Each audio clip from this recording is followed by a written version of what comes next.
Gold by Thomas Holliday. Review by Beck Valley Books. John Neal is throwing in the towel. He has followed his conscience for too long, working for pennies to support local farmers in the quiet Chesapeake town of River Sunday. With his own bills mounting, he is doing one last job before sailing out to the corporate life. He just needs to finalize the will of Father Tom, a beloved priest who passed away while performing a mass. To the town's surprise, it seemed that Father Tom had access to gold, to the tune of millions of dollars. None can figure out where the stash of precious metal was coming from, or how many millions still remained. A modern-day gold rush ensues, with prospectors descending on the town from all corners of the world.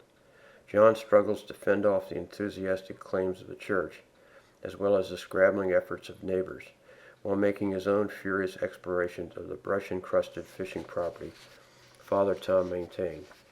When a Native American burial mound presents evidence of a history tracing back far more than local tribes could account for, John realizes the significance of his discovery could go far beyond monetary wealth. His world enters the realm of science fiction, and he races to stay one step ahead of death in his efforts to share the truth with the world. The story revolves around the death of a priest who has been sending funds to have a cathedral rebuilt. No one knows where the money has come from on entrusting his legacy to a local lawyer, John Neal, to execute his wishes.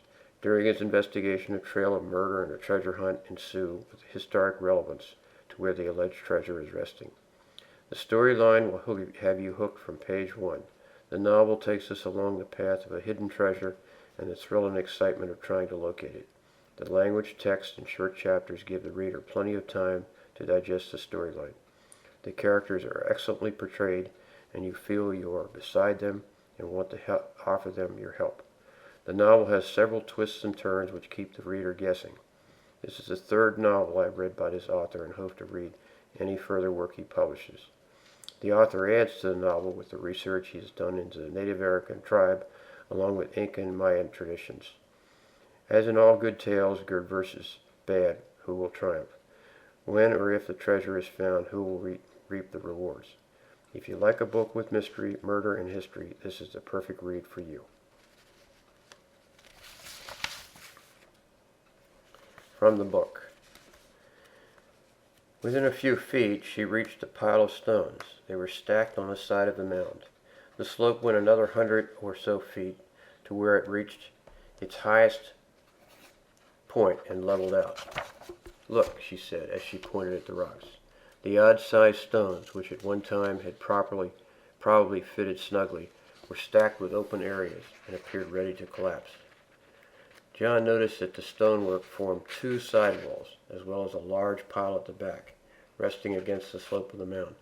"Watch out they don't collapse on you," he warned. She said, "When I came here with Father Tom in the darkness, I didn't see this." "What is it?" "I think it's an early farm structure of some sort." John knelt to look at the stones. He said, "Maybe it's something to keep animals, like a pen." She smiled. "I don't think so. For one thing, it's too small for animals. They would need more room. It might be the remains of a root cellar for storing food in the winter."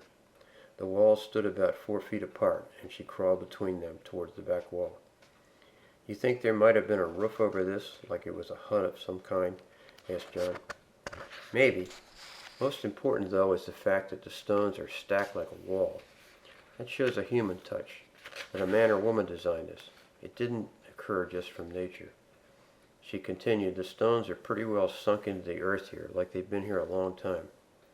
John could not see much in the darkness back inside the enclosure, where the walls shut out light. "Look at this, John. I found something interesting," she said. "What?" "One of the rocks has been dislodged and put back into place.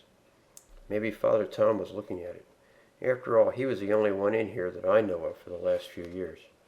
He handed her a matchbook. She lit a match and held the light flickering over the wall. He crawled beside her and bent to look at the brick-sized piece of rock she was holding. "Letters, old-fashioned, chiseled into the bottom of it," she said. "It's the word fancy," he said. "Someone took a lot of trouble to write it."